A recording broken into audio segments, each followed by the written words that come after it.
கிட்டத்தட்ட 23 வருஷத்துக்கு முன்னாடி 2002ல ரிலீஸ் ஆன திரைப்படம் தான் மௌனம் பேசியதே. அப்பத்தி காலகட்டத்தில அந்த படம் வந்து ரொம்பவும் ஒரு பேசுபொருளா இருந்தது. நெறைய பேருக்கு அது வந்து ஃபேவரைட் மூவிஸா இருக்கும். இப்போ வந்து இப்பவும் நெறைய பேர் அந்த படத்தில வர டயலாக்ஸ வந்து ஸ்டேட்டஸாவும், இன்ஸ்டா ரீல்ஸாவும் பண்றத நம்ம பார்க்க முடியுது. இப்போ வந்து சூர்யா என்ன பண்ணியிருக்காருன்னு சொல்லிட்டு பார்த்தீங்கன்னா, அந்த படத்தில வர நெறைய டயலாக்ஸ வந்து ரீல்ஸா பேசி போட்டிருக்காரு. அது மட்டும் இல்லாம இத வந்து நெறைய பேர் இன்ஸ்டா ரீல்ஸா பண்றதும், தன்னுடைய ஸ்டேட்டஸ்ல வைக்கிறதும் நான் பார்த்துட்ருக்கிறேன்.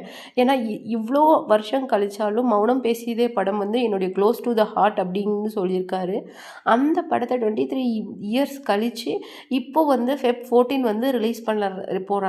அத வந்து நீங்க கண்டிப்பா தியேட்டர்ல வந்து பார்க்கணும் அப்படின்னு சொல்லிட்டு சூர்யாவும், ஜோதிகாவும் ஒரு ரெக்வெஸ்ட் குடுத்துருக்காங்க. அது மட்டும் கிடையாது.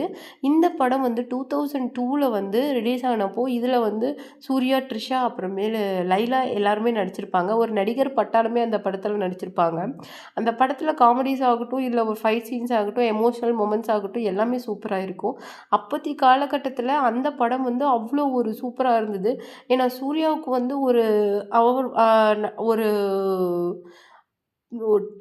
டர்னிங் பாயிண்ட்டா அந்த மூவி அமைஞ்சதுன்னு அவரு சொல்லியிருந்தாரு.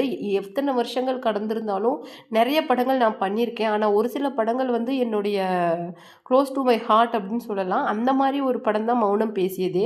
அந்த படத்துக்காக நான் எவ்வளோ எஃபோர்ட் போட்டிருக்கேன்னா, அந்த மாதிரி சிரிக்காம, ஒரு விஷயத்துக்கு ரியாக்ட் பண்ணாம, ஒரு ஒரு ஆங்கர் மெயின்டெயின் பண்ணிக்கிட்டே இருக்கிற கேரக்டர் வந்து அந்த கேரக்டர் அதுல. அதுக்காக நான் நெறைய இந்த ஸ்கில்ல டெவலப் பண்ணிக்கிட்டேன். நான் அப்படியே இருக்கணும், ஃபோக்கஸ்டா இருக்கணும் அப்படின்னு சொல்லிட்டு, நான் வீட்லயும் அதே மாரி தான் இருப்பேன்.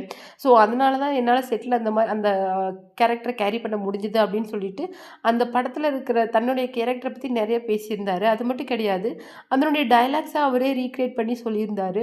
23 இயர்ஸ்க்கு அப்புறமும் அந்த படத்த இப்ப பார்க்கும்போது எனக்கு ஃப்ரெஷ்ஷா நடிச்ச மாரி இருக்குது. ஸோ, கண்டிப்பா நீங்க எல்லாருமே தியேட்டருக்கு வந்து மௌனம் பேசியதை பார்த்துட்டு, அ ஃபெப் 14 வந்து மறக்காம பார்க்கணும் அப்படின்னு சொல்லிட்டு அவரே சொல்லியிருக்காரு. இத பத்தி நீங்க என்ன நினைக்கிறீங்க? உங்களுக்கு மௌனம் பேசுதே பிடிக்குமா? அப்படின்னு சொல்லிட்டு மறக்காம நம்ம கமெண்ட் பாக்ஸ்ல கமெண்ட் பண்ணுங்க.